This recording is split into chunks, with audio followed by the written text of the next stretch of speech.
अस्सलाम वालेकुम, मैं हूं डॉक्टर किरण और आप मुझे देख रहे हैं इमरान हेल्थ केयर के प्लेटफॉर्म से। आज की वीडियो में हम डिस्कस करने वाले हैं स्पर्म्स क्या होते हैं, इनकी नौइयत और उनकी कारकर्दगी के बारे में।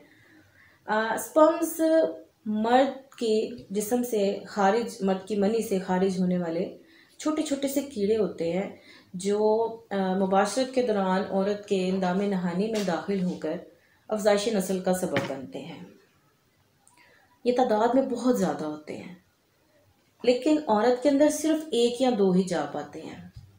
अब इन स्पर्म्स का अफजाइश नस्ल के अलावा भी कुछ काम है, तो आए आपको स्पर्म्स की नौइयत और उनकी कारकर्दगी के बारे में कुछ दिलचस्प हक़ाइक़ से आगाह करते हैं। पहले नंबर पर आ जाता है खुराक और स्पर्म्स। जो हम खाते हैं, हमारी खुराक का बहुत गहरा ताल्लुक़ होता है स्पर्म्स के साथ। अगर हम अच्छी खुराक खाते हैं, हम मतवाज़न खुराक ले रहे हैं, तो फिर सेहतमंद स्पर्म्स पैदा होते हैं। लेकिन अगर हम नुकसानदेह चीज़ें ले रहे हैं, नाकिस ग़िज़ा ले रहे हैं, चीज़ या सिगरेट हो गया या फिर अल्कोहल हो गया, तो उससे फिर बीमार और कमज़ोर स्पर्म्स पैदा होते हैं। ठीक है। दूसरे नंबर पर आ जाता है कि मोटापा और स्पर्म्स। अब जो मोटापा है वो स्पर्म्स के लिए एक जहर कातिल साबित हो सकता है। अगर आप मोटे हैं, आपके जिस्म पर ज़रूरत से ज़ायद चर्बी है, तो आपके जिस्म में पैदा होने वाले जो स्पर्म्स हैं वो इंतहाई कमज़ोर और बीमार टाइप के होंगे। तो इसलिए अपना जो मोटापा है वो कंट्रोल करें और अपना BMI 25 से बिल्कुल बढ़ने ना दें। ठीक हो गया। अब अगली बात आ जाती है कि स्पर्म्स की ज़िंदगी कितनी है। एक दफ़ा औरत के इंदाम नहानी में दाखिल होने के बाद स्पर्म्स जो हैं वो 5 दिन तक ज़िंदा रहते हैं। ठीक है। 5 दिन के अंदर औरत के इंदाम नहानी से निकलने वाला अंडा अगर उन स्पर्म्स में से मिल जाए तो औरत हामला हो जाती है।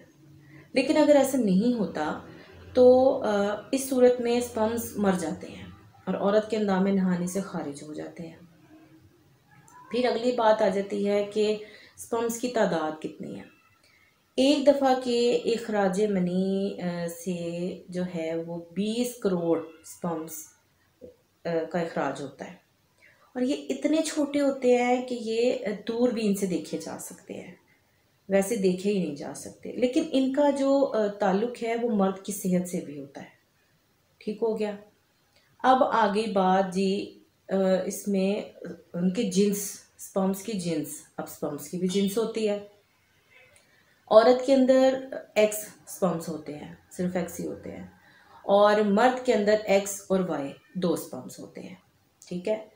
अगर मर्द का X स्पर्म औरत के X से मिल जाता है तो बेटी पैदा हो जाती है, और अगर मर्द का Y स्पर्म औरत के X से मिलता है तो बेटा पैदा होता है।